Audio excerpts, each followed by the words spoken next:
Sawa, naangalia mpangilio wake kuonyesha kwamba ni mtoto wa nyumba hii.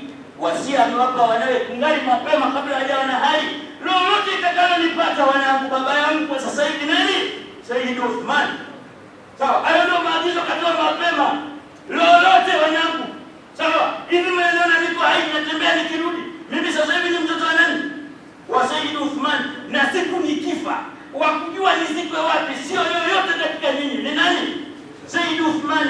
Nifanyeje baada ya kifo wakujua ni nani? Sayyid Uthman anakuonyesha mihuri kwamba mimi ni mtoto wa nyumba hii. Unaona mtoto wa nyumba huwa anajua desturi na taratibu. Kaka yuko wapi hapa? Nani yuko wapi? Sayyidina Umar aliitwa na Sayyidina Abubakar Siddiq. Sayyidina Umar akaambiwa na Sayyidina Abubakar Siddiq, chukua panga sasa hivi nataka mkutume kazi. Anachukua panga Al-Faruq, anaambia kusanya jeshi, kuna watu nimewaambia walete zaka wamekataa, kawatandikile mbali, kata vichwa vao. Sayyidina Umar bin Khattab amemsikia mtume si mara moja. Mtume akisema man shahida la ilaha illa Allah wa anna Muhammadan rasulullah qad asma minni. Sawa, damahu wa irzahu wa malahu wa hisabuhu ala Allah. Amemsikia si mara moja mtume akisema kwamba mtu atakayeshuhudia la ilaha illa Allah Muhammadur rasulullah, huyo kishajilinda toka damu yake isimwagwe tena, huyu ni Muislamu mwenzetu. Lakini na heshima yake pia itunzwe, asivunjiwe heshima, huyu ni Muislamu mwenzetu. Na mali yake pia ihifadhiwe, alindwe, huyu nani? Ni Muislamu mwenzetu. Yalobaki akiharibu chochote humu ndani ya Uislamu, hesabu yake tunamwachia nani? Tunamwachia Mwenyezi Mungu. Sayyidina Umar anamwambia Sayyidina Abubakar, unanituma nikawakati watu wamesema la ilaha illa Allah bila mu'minin. Sikiza jibu. Anaambia wewe, acha kujifanya unamjua mtume kuliko mimi. Unasikia kazi hiyo? Halifa huyo. Sawa? Hapa nimesimama ninaongea kama Mtume Muhammad. Sasa kama wewe unajifanya unajua sana hii dini, kwa nini ukuwa wewe ndio khalifa? Nimesema hivi, tena uondoke sasa hivi. Ukakata vichwa watu wamekataa kuleta nini? Kuleta zaka. Na mimi nimesema hivi, wallahi lau manabuni khala. Sikiliza kazi hiyo. Huyu ni Abu Bakar sasa, rahimahullah wa radiyallahu anhu. Anasema wallahi lau manabuni khala kanu aduna inna rasulillah la khatatumu alayha. Kama tu ya kufungia ngamia, kama ya kufungia ngamia. Ingekuwa wakati wa mtume anaitaka iletwe wakaleta, halafu leo mimi ninaagiza iletwe, wasipoleta ninawaua. Wewe ninakwambia zaka kama tu ya kufunga ngamia, wasipoleta ninawaua. Zaka itakuwaje? Nimesema kwenda kupigia watu walete zaka. Hakusema baba Israeli bwana, akikataa angetoka chini ya doa, maana ukikataliwa na yule ndio umekataliwa na Mtume Muhammad. Huyu ndio mwakilishi wa Mtume Muhammad, ndio sio? Kama sasa si tuko na sisi hapa. Sawa? Hapo la kumra uisha. Mwenyezi Mungu kila wakati tukikaa tukisali tumwambie Mwenyezi Mungu amfanye umri mrefu, ampe afya njema, ampe nguvu mzee wewe. Aliweza ili jambo la kuwa kamilikisho katawalisha usimamizi wetu baada ya Sheikh Muhammad kuondoka. Sawa? Huyu bwana, sawa, katika maana ya kiasi ni kwamba anamwakilisha Sheikh Muhammad Nasr kama Sayyidina Abubakar alivyokuwa akimwakilisha nani? Akimwakilisha Mtume. Sasa anamwambia kama ukitoka chini ya toa yangu, umetoka chini ya toa ya Mtume Muhammad. Sawa? Mtume alijua kwamba upo siku anakufa. Sawa? Lakini akasema mimi ndio niwe nani? Niwe khalifa. Kwa hiyo funga mdomo wako ufuate maagizo ya nani? Kwenda kwa watu wanataka kuleta zaka. Na wallahi Sayyidina Umar aliondoka. Au kama wale jamaa hawakupokea taarifa mapema. Kuna kijitu kimoja kikiwaje habari, unajua tunamle kwenye kundi wako, sio? Anasikiliza hakutumwa, yeye anatega sikio la hakutumwa. Hawai kasema wallahi Umar anakuja na kesha agizwa na Abu Bakar. Kakutana nao njiani, wameshakusanya wanaleta. Chap.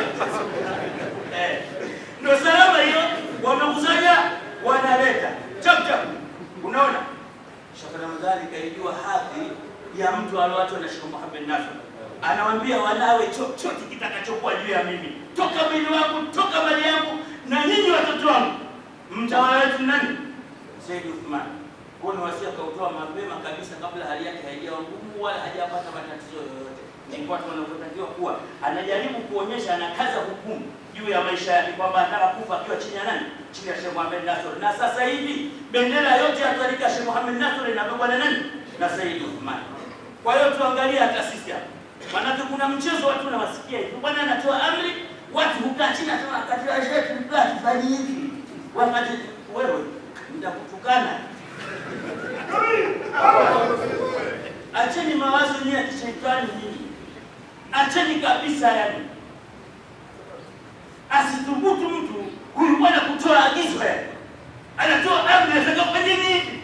Watu wakati wa sheikh mkaa tufanye hivi. Wakati wa sheikh. Sasa sheikh kama alikuwa anajua huko wewe mpuzi mmoja hapa. Kwa nini asikufanye neno sheikh wetu? Wenda kujifanya una akili kuliko ni mtu aliyekuwa kazi bwana. Liangalieni nini? Mnakwenda motoni huku mkidhani mnaenda peponi. Sawa? Ukiwa na fikira hizo, unakwenda motoni huku unacheka ukidhani unaenda wapi? Unaenda peponi. Ni biashara gani ya kijinga hii? Kwani makini sana nyinyi. Na mtu asikuvute na hisia za kishetani namna hii. Sawa? Sheikh Ramadhani imekuja siri. Mungu amzidishe kheri ubarikisha. Amtie pepo. Ampe viwaja Firdaus. Mmoja kuonyesha ujasiri wake Sheikh Ramadhani rahimahullah taala. Nakumbuka mwaka mmoja Sheikh alipata msukosuko na serikali hapa. Nadhani mnakumbuka. Sheikh baada ya kupata msukosuko na serikali akaenda akawekwa detention kule. Sawa? Karantini. Kifungo cha nyumbani. Kifungo cha nyumbani. Akazuiliwa pale kwanza serikali imtathmini. Nini sababu? Ana wafuasi wengi nchi nzima. Sawa? Alikuwa na nini? Serikali imegundua na wafuasi wengi nchi nzima.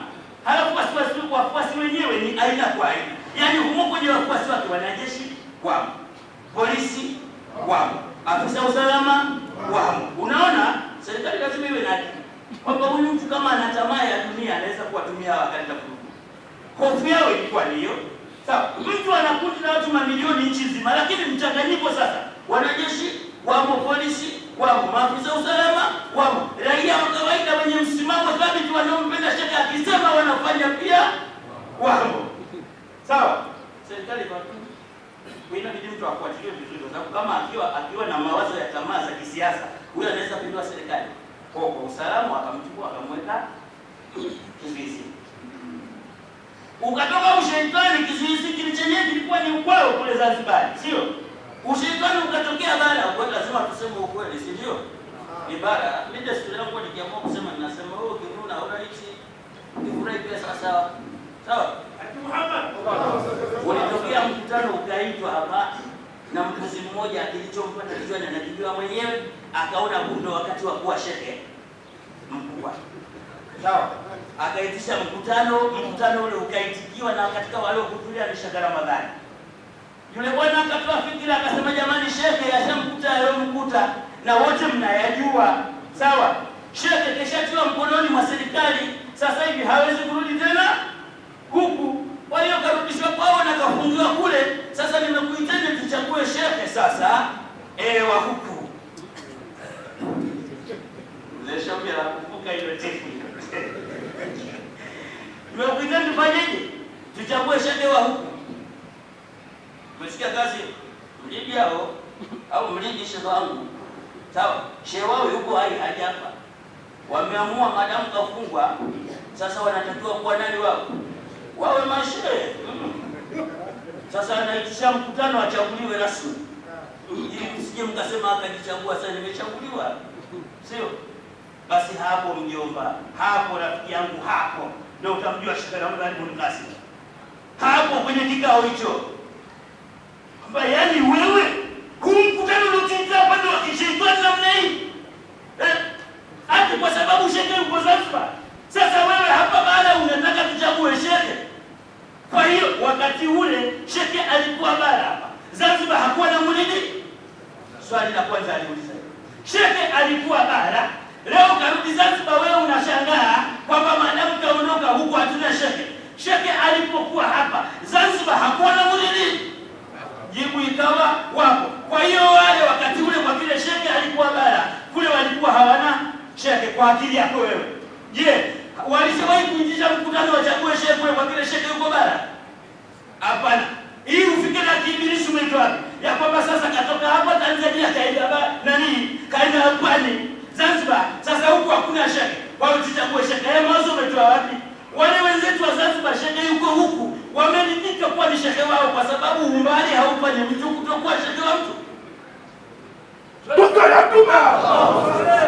Yule bwana aliruka kumwambia wewe, yaani nitakutandika wewe. Akaambua kilio yule bwana, akatoka kwenye huo mkutano. Ushaitani kama ufanyeni wenyewe, msituhusishe mambo ya kijinga. Mnatutafutia laana hapa nini? Mtume ana wafuasi dunia nzima. Sawa, toka wakati yuko hai. Kwa nini wale watu wa huko Afrika wasingesema mtume yuko mbali, yuko Madina, kwa hiyo na sisi tuchague mtume wetu? Akagomba yule bwana, mwisho akatoka na kilio, akasema na wallahi nyinyi mnaobaki kwenye mkutano Mungu akula nini? Inafaa kabisa. Ndio alivunja hicho kikao. Unaona? Pakataka kuanguka ngumi za hali ya juu sana. Akasimama marehemu Hidini Nyange, nafikiri nyima wale magharibi wa siku nyingi mnamjua. Marehemu Hidini Nyange. Yule bwana alikuwa Mungu amjalie kipande ya baba. Fupi ile jamaa lakini kipande ya baba linakifua hivi. Mkono wake namna akainuka akasema hapo mlipo sasa hivi hamtoki. Sawa. Nitakuwa sheni ngumi hapa mpaka mpoteze kumbukumbu wa sheni. Mkutano huo ndio ulifichika hivyo. Sawa. Satua ya nani? Sheikh Ramadhani ndio alionusuru muridi wote wa bara, ilikuwa muridi sikile wote wanaingia kwenye maangamizi. Sawa? Ndio alionusuru muridi wa bara Sheikh Ramadhani kwa tukio hilo. Walikuwa siku ile muridi wa bara wote wanaingia kwenye matatizo kwa ujinga wa mtu mmoja. Tamaa hizi zisizokuwa na mpangilio hizi. Ameona Sheikh alikuwa na faidi sana.